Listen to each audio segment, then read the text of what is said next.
খালাকনাকুম, পড়েন মিনহা খালাকনাকুম ওয়া ফিহা নুঈদুকুম ওয়া মিনহা নুখরিজুকুম তারাতান উখরা। হে বান্দা, এই মাটি দিয়া তোরে তৈরি করা হয়েছিল, এই মাটির ভিতরে রেখে গেলাম, আবার এই মাটি থেকে আল্লাহ রব্বুল আলামিন তোমারে জিন্দা করবেন। কিয়ামতের ময়দানে সকলকে উঠতে হবে সেখানে আল্লাহর দরবারে। আল্লাহ পাক বলছেন, বান্দা কেমনে অস্বীকার করো? ইন কুনতুম ফি রাইবিন মিনাল বা'স ফাইন্না খালাকনাকুম মিন তুরাব। পরকালকে যারা অস্বীকার করো, কিয়ামতে উঠতে হবে, এটাকে কিভাবে অস্বীকার করো? চিন্তা করে দেখো, তুমি নিষ্প্রাণ মাটি ছিলে, সেই মাটি দিয়েই আমি তোমাকে তৈরি করেছি। আবার আল্লাহ পাক মানুষকে আরো বুঝান, কিয়ামত আছে, পরকাল হবে, আল্লাহর দরবারে উঠতে হবে। আলাম ইয়াকুনু ফাতাম মিন মানিজ্জিয়ুমনা, তুমি কি মাতৃগর্ভে নিক্ষিপ্ত এক ফোঁটা পানি ছিলে না? সুম্মা কানা আলাকাতান ফাখালাকা ফাসাওয়া, এরপরে তোমাকে মাংসপিণ্ডে, জমাট রক্তে মাংসপিণ্ডে পরিণত করা হলো, এরপরে তোমাকে সুন্দর করে তোমাকে সুগঠিত করা হলো। ফাজআলা মিনহু যাওজাইনি যাকারা ওয়াল উনসা, এরপরে মাতৃগর্ভের ভিতরে আমি এটাকে পুরুষ বানালাম, কন্যা সন্তান অথবা পুত্র সন্তানে পরিণত করলাম।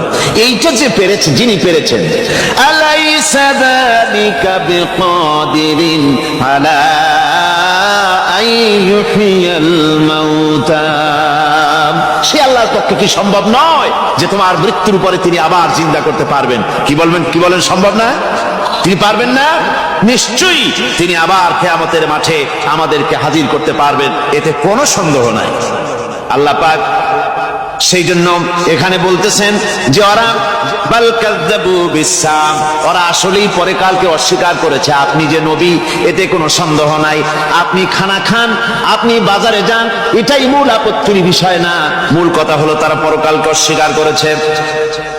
আল্লাহ পাক বলেন, ওয়া আন্নাস সাআতা আতিয়াতুন লা রাইবা ফিহা, অবশ্যই সে সময় আসবে, সে কিয়ামত আসবেই, এতে কোনো সন্দেহ নাই।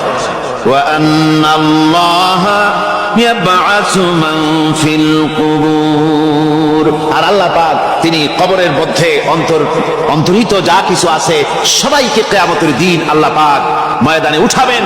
কিয়ামতে আল্লাহর দরবারে সকলকে হাজির হতে হবে। আমার বন্ধুগণ, আল্লাহ পাক বলেন, ওয়া লাকাদ খালাকনাল ইনসানা মিন সুলালাতিন মিন তিন, লক্ষ্য করো, তুমি ছিলে মাটির নির্যাস থেকে, তোমাকে তৈরি করা হয়েছে। শুধু মাটির নির্যাস থেকে তোমাকে কোনো মডেল ছাড়া, কোন ধরনের আদর্শ ছাড়া, কোন ধরনের নমুনা ছাড়া তোমাকে সৃষ্টি করা হবে। সুম্মা জাআলনাহু নুতফাতান ফি ক্বারারিন মাকিন, এরপরে মাতৃগর্ভের একটা অত্যন্ত সুরক্ষিত জায়গায় তোমাকে সংরক্ষণ করা হয়েছিল। সুম্মা খালাকনান নুতফাতা আলাকাতান ফাখালাকনাল আলাকাতা মুদগা, রক্তপিণ্ডকে, নাপাক পানিকে জমাট রক্ত করেছি।